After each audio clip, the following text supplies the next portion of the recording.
ரோஜா செடியில் மொட்டு வந்துட்டு மொட்டெல்லாம் பெருசாகணும், பெரிய பூக்கள் பூக்கணும், அதிகமாக தளிர்கள் வரணும்னா இப்போ நான் கொடுக்குற லிக்விட் ஃபெர்டிலைசர் கொடுங்க. கண்டிப்பாக பெரிய பூக்கள் பூக்கும், அடுக்கு பூக்கலாம். அதே போல் தளிர் இல்லைன்னா கூட தளிர் வரும். இப்போ நான் கடலை புண்ணாக்கு பாருங்கள், இது போல் நீங்கள் கடலை புண்ணாக்கு தண்ணியில் ஊற வச்சுட்டு கொடுத்தா ரொம்ப பெரிய பூக்கள் பூக்கும். அப்பப்போ யூஸ் பண்ணிக்கணும், மாற்றி மாற்றி. அதாவது ஒரு வாட்டி முட்டை தூள் முட்டை ஓடு நீங்கள் நல்லா தூள் பண்ணிவிட்டு ஒரு ஸ்பூன் போடலாம். அடுத்த வாட்டிக்கு இது போல் கடலை புண்ணாக்கு தண்ணி ஊற்றலாம். அப்போ தான் மாற்றி மாற்றி இரு குத்தப்பில் அது போல் கொடுக்கும்போது ரொம்ப நல்லது. ஏன்னா செடியில் நிறைய தளிர் வரணும்னா நீங்கள் இது போல் கொடுக்கணும். கடலை புண்ணாக்கு தண்ணியில் கடலை புண்ணாக்கு இல்லைனாக்கா நீங்கள் வேர்க்கடலையே பவுட்ரு பண்ணிவிட்டு போட்டுடலாம்.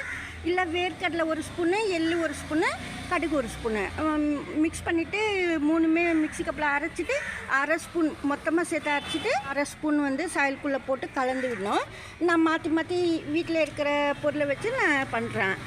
இது கடலை புண்ணாக்கு பாருங்கள், கடலை புண்ணாக்கு கொஞ்சமாக போட்டுட்டு நீங்கள் அதாவது தண்ணியில் ஏற்கனவே நைட்டே ஊற வச்சுட்டோ இல்லை 2 days ஊற வச்சுட்டு அதில் கொஞ்சமாக மஞ்சத்தூளோ இல்லை வேப்ப முன்னாக்கோ போட்டு கலந்து வச்சுட்டு நீங்கள் கொடுக்கணும். அப்போ தான் நல்லது. இல்லைன்னா கடலை புண்ணாக்கு கொடுக்கும்போது மண்ணுக்குள்ளே புழு உள்ள வைக்கும். அது போல் வைக்கக்கூடாதுன்னா நீங்கள் மஞ்சள் தூள், வேப்ப இலை இதெல்லாம் கடலை புண்ணாக்கெலாம் சேர்க்கணும். நான் ஏற்கனவே தண்ணியில் போட்டு ஊற வச்சுட்டு கடலை புண்ணாக்கை கொடுக்குறேன். ரொம்ப கட்டியாக கூட நீங்கள் தண்ணி கொஞ்சமாக ஊற்றிட்டு கூட நல்லா ஊற வச்சுக்கலாம். அதுக்கப்புறம் நீங்கள் தண்ணியில் மிக்ஸ் பண்ணிக்கலாம். அது போல் இல்லைன்னா பாருங்கள், இது போல் கொஞ்சமாக தண்ணி ஊற்றிட்டு கொஞ்சம் ஸ்லேட் சேர்த்து கட் பண்ணிவிட்டு நீங்கள் இது போல் தண்ணி ஊற்றிட்டு இது போல் சாயல்குள்ளே கூட புதைச்சி வச்சுக்கலாம். இது போல் இப்படி